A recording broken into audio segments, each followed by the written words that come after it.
I've always had this fixation with language, and it was like my first year of grad school, my first semester, and it was kind of, after, it was like a 8-year break between undergrad and grad school where, I just like was a normal person and lived life and enjoyed life and had fun and was young and stupid and made lots of mistakes and kind of, I made work, I still made like drawings and my text-based work, but I wasn't making it within acknowledging like fine arts or what's going on in fine arts. I just made the work because I wanted to make this work.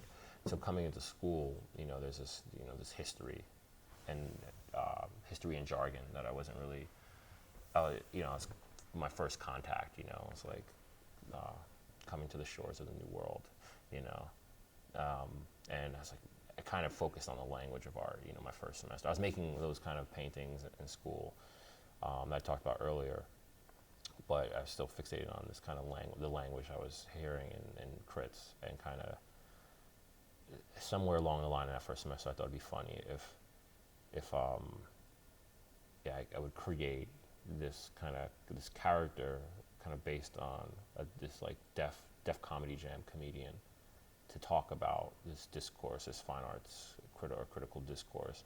Now it's just kind of like the seed of the idea, it's like stand-up. I wanted to be like a stand-up comedian. And the first video I shot was in a club, it was like that.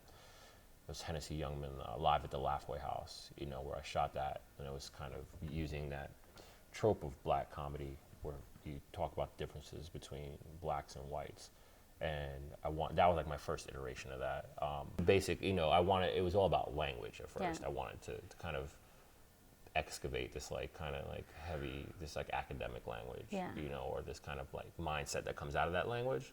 And that's where it started really, is like an idea about language. And then, and versus being like, this like taking it and deconstructing it in a very intelligent, accepted art way. I was like, no, I want someone who's like just gonna steamroll through this shit and get it. If it gets it wrong, it doesn't matter. It's not about getting anything right.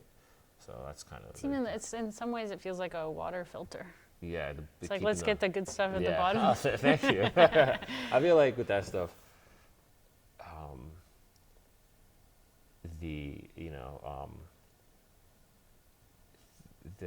sometimes I don't really want to.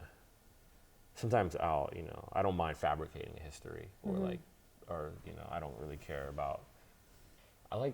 Sometimes I like making shit up too. That's like the real fun of it for me. Is like not necessarily getting the information right to an audience, because what can you actually do in like 4 minutes to like some things, but kind of occupying this space within history using humor is like. And allowing yourself not to have to get it right, it allows for creating new things. Yeah, exactly.